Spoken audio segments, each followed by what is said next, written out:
This is Primetime Sports, WGNS Murfreesboro, on FM 101.9 and AM 1450 Murfreesboro, FM 100.5 Smyrna, and streaming at WGNSSports.com. It's MTCS Cougar Quarter. The Prentice Alsop Heating and Air Coaches Quarter, fueled by Donut Country and McDonald's Murfreesboro, on FM 101.9 and AM 1450 Murfreesboro, FM 100.5 Smyrna, and streaming at WGNSSports.com.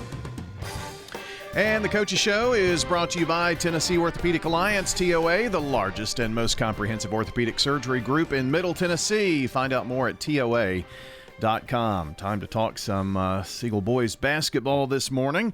And the head coach is here with us, Matt Rigsby. And, Coach, if you're on the Coaches Show this time of the year, things are going pretty good.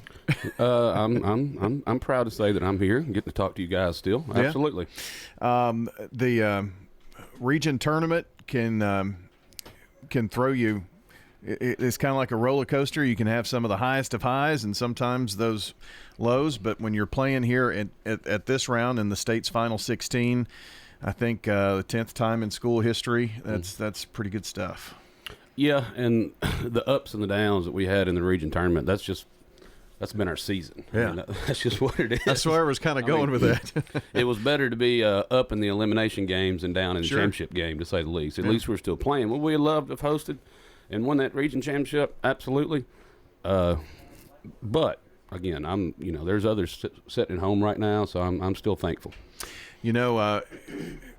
Tournament basketball, it can kind of seem like you see the same people all the time, Mm-hmm. And I know you had to play Blackman for the third time this season, did not catch them in the district tournament. Sometimes you play an opponent in the district 4 times in a season. So did that help you guys at all, not having to play them just the week before? I've not really thought about that. I think it just came back to, again, kind of who we are and who I've had to live with a little bit of the up and down. Yeah. We just had a good night. I mean, against a great team. If we played them in the district tournament to give you a better answer, I guess we would have had a little bit of different scout and threw a little different something at them. Yeah. And then, they beat us anyway and we burned that idea, and then have to scramble and find something else come region play. So I guess we still had a couple of wrinkles that we were able to keep in our back pocket, not having to play them in the district as well. Well, I jumped ahead. I wanted to talk about Lebanon too, but I'll kind of continue on this vein. What was different? I know you had Dorian didn't play in the final regular season game that you played against Blackman. But what was the game plan? I know Carter had 27, so that helps. That's helpful. What else? What led to the victory over Blackman, you think? We done just a better job defensively guarding to the scout. Carter Webb, T.J. Irvine, Kel Martin, Damon Goring, guarding 2 of the best guards, obviously, in Rutherford County, and Braden Flowers and Garrison Edie. I mean, I can't say enough of what, again, TJ, Carter, Kel, Damon, making sure I'm not leaving anybody out, just how they guarded to the scout so well. I mean, for 4 quarters, as a matter of fact. And we didn't do a good job of that at their place, or we didn't do a great job of it at home when we still lost to them by, about 10-ish or so in the regular season. I mean, it was – I think for a lot of people, if they have followed – your Siegel boys team this year, it's like, okay, this is, sometimes you can have those highs and lows in the season, but this is what you knew that they could do. Absolutely. And for the thousands of people that are listening out there, Brian, it's frustrating for us too, the ups and downs. Imagine. It's the coaching staff. It drives you crazy, doesn't it? But, and I've said it here before in a previous interview, we only returned 2 guys with meaningful varsity minutes. Yeah. Only 2. Again, the T.J. Irvines, the Kel Martins, the Damon Gorings, the Matthew Rices, Lawson Lees. We understood there was going to be a growing process. Now, it's March, and they've logged enough minutes on the varsity level. Sure. So that can't be an excuse anymore. But, as a whole, looking back on the season, Sweet 16, we made it to the sectionals. I think there's only one team out of the 16 that has more losses than we do overall in our regular in overall. Your overall record. Yeah, and so that's a good thing. That's a testament, number one, to how tough of a schedule we've played. Number two, that definitely shows the growing pains and shows that our guys deserve to have made it this far to work through those growing pains. Yeah. Matt Rigsby with us talking Siegel boys basketball. John and I had this conversation on the way home from Lebanon one of the nights. I can't remember. There were so many of them. But really, if you were to look at last year's team and this year's team, last year's team was the one that could very easily got there. You can say it. Let's be honest. And this year's team may be less likely to, and here you are. So, I mean, that's basketball for you, though, I guess. It's basketball stinks. I should be a baseball coach, Brian. It's that simple. But matchups are matchups. And, come tournament time, anything's possible, all the cliches. So you simply just never know. You don't. I mean, it's very interesting. Probably at least once or twice a week somebody says, well, who's got the best basketball this year, and it's like it's all so very close. But look at Eagleville, the Eagleville boys. Yeah. They're a prime example of being number one all year, and the tournament can be humbling. And shout out to my guy Dave McLaren. They had a heck of a year. Yeah, they did. Absolutely. And if you look at it as another example of why basketball makes zero sense, good friend Tony Rutland and Laverne and myself with Siegel, we were the 3 seeds going in. We had to win consolation games in the district in the district tournament. So getting hot at the right time, again, all the cliches, they do come into play here. Well, you had to do what I thought was going to be the toughest maybe quarterfinal matchup, because you were taking on a team that had just really got hot. Very hot, and having to play at their gym. So Lebanon, Jim always does a great job, but he had them ready to go. Yeah, well, now that you mention that probably helped a little bit, because their 2 guards were so phenomenal too. So that probably was a good prep going into having to guard Blackmans as well for our guys. But and you got an extra game on that floor too. That was huge. We knew it. If we could just get this one versus a very hot, like you said, dangerous team in Lebanon, we did feel like it was going to benefit us. And I even told the guys that. But when you have Lawson Lee score 15 points, 17 rebounds, and have 5 blocks in that game versus Lebanon, you're going to like your chances. Mm-hmm. That's just a heck of a stat line, that kid. And that's been a key to us getting as far as we have, is how well Lawson Lee has just been producing. Can't say enough about him. He creates problems for just about every team that you play, just because just his sheer presence in the lane is going to make you alter your shots. Right. And, he walks in the gym and it's like you can just see everybody. You can read their lips and everybody goes 6'10". But he's not just 6'10". The boy has ball skill. Yeah. He can move. And he's starting to understand the game now. If we could get him more comfortable playing with his back to the basket, but he's just a junior, and how he progressed last summer, if he can work on that skill and get more comfortable there going into next summer, just watch out for his senior year. Yeah.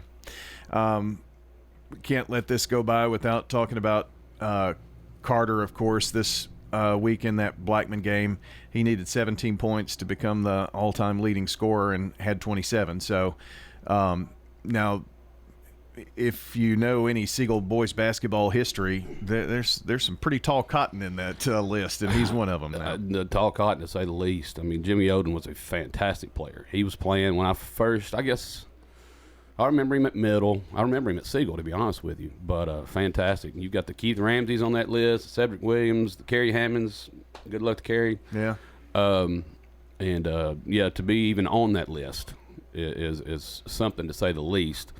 And we, as a coaching staff, we battled it. Like, do we tell him, you're X amount of points away? Do we tell him, And I thought about it, and I'm like, Carter just wants to win. He's going to make sure he gets all his teammates involved regardless. It's not going to be, I'm out there to quote-unquote get mine. Mm-hmm. So I texted him and I told him, I was like, you're 55 points away or whatever. And And he said, well, I'm going to get that. That was his response. And what Carter, now, was that going into the region tournament? Well, what Carter doesn't know, and I'm like, no, buddy, you're not if we lose and we get bounced in the region quarterfinals. Oh, yeah. You need more. You know, we need to keep winning in advance. Well, he got it anyway. So, he wasn't thinking about that losing thing at all, was he? Nope. Tells you a lot about his mentality. You know, it's kind of fun to see. I mean, his role this year is different than it has been at Siegel, and I think it maybe took him a minute to grow into that role, and TJ coming on has really helped him. I think once he got to play for you, you could just see a change, especially in this region tournament. It's almost like that pressure of having to bring the ball up the floor every single time it was not there. Yeah, TJ Irvine's been huge for us. Yeah. Absolutely, he takes care of the ball very well, and and it's not just. The ball doesn't have to be in Carter's hands more. I mean, we can save his legs a little bit now, so now we can do some more things with him defensively because he's such a plus defender too. Mm-hmm. So yeah, TJ's been a major help. And you've already kind of mentioned it, but your younger guys, very impressed with Cale Martin. I mean, you've got a great underclassman team so you're going to have plenty to work around, but the work's not done here for this season. This I don't necessarily like. I don't know how you would do it. I don't necessarily like having in the Sweet 16 going to somebody else's place to play. I don't know that that's quite fair, but it is what it is. And would you like it more if I was hosting though? Well, I know you would like it more, wouldn't you? We tried that. I don't know if you were around then or not, but we took 3 teams to the sectional and did a little tournament stuff. My junior and senior year, that's how it was. Yeah. It was cool. We got to play the sectional at MTSU on that floor. Yeah. So it was neat, but right when you get comfortable with the format, it's going to change somehow or another. So who knows? I think that only lasted 2 years. I remember we went down to Chattanooga, I think, to UTC maybe with Oakland, and Oakland won and Lebanon won. I think they wound up playing 6 times that year or something. They played in the state tournament. So, but you get to go down to Bradley Central, and what do you know about the Bears? They've got a post player that is a Bear. Stovall kid. He's fantastic talent. They all shoot it well. I mean, that's a familiar last name. Exactly. The lineage has some Mercer Pearl ties to it. With all that being said, I mean, once we get to this point, everybody's good. So, yeah, newsflash, Bradley Central's good. I'm a little concerned, the environment. It's going to be wild down there. They love their basketball. And so that's going to make it a cool thing. Mm-hmm. And I hope the kids get to relish in that experience and enjoy that, but still understand we got a job to do. Our job is try to win this game, get the state tournament. Yeah. Also, a good fast start's going to help you guys, I would think, down there. Yes, and obviously that did not happen for us the other night against Laverne. They just come out and punched us early and often, and I think we saw what that was going to do for us. So hopefully we learned a lesson there, and we can get off the bus and get ready to play. Well, let's see. Siegel was established 2001, I think. 2003. 10 sectional appearances in that time. I mean, there have been many good basketball teams, and this particular 2024-25 team has put a stamp on the history books at Siegel. So that's awesome to hear, and I'm thankful to be a part of the present in the history of Siegel basketball. Absolutely. Coach, good luck headed down to Bradley Central on Monday night. For those going, remember it's Eastern time zone, so. And on top of that, time change tomorrow. Yuck. Do you realize what that's done to my brain trying to put an itinerary together and plan? It's been awful. I can only imagine. That is Matt Rigsby joining us here on the Coaches Show this morning. Good luck to the Stars on Monday. The Coaches Show brought to you by State Farm agents Andy Womack, Dana Womack, Celeste Middleton, Ron Reeves, and Emerson Williams. Like a good neighbor, State Farm is there. At First National Bank of Middle Tennessee, we believe in making a difference in everything we do. From helping local businesses grow to guiding families towards financial stability, we are improving lives one customer at a time. Hi, I'm John Allen, Vice President and Commercial Banker. First National Bank of Middle Tennessee. We show up for you. Member FDIC, Equal Housing Lender, NMLS 401715. First National Bank of Middle Tennessee. Online at fnbmt.com. Tennessee Orthopedic Alliance takes great pride in treating local athletes here in Rutherford County. Experts in joint, bones, and muscles. And with over 65 specialists, TOA has a playbook to get you back in the game. To request an appointment, visit TOA.com or call 855-NEED-TOA. Tennessee Orthopedic Alliance. TOA. Live your best life. How about a fix for your sweet tooth? Donut Country is open 24 hours a day to cure your cravings. They've been serving up the freshest donuts in Murfreesboro since 1978. There's just something different about donuts from Donut Country. Bo and Cindy Davis and their wonderful staff will greet you with a smile, and you'll see all donuts aren't created equal. Fresh donuts anytime you want them, 24/7 at Donut Country on Memorial down from Clark. And they're open each morning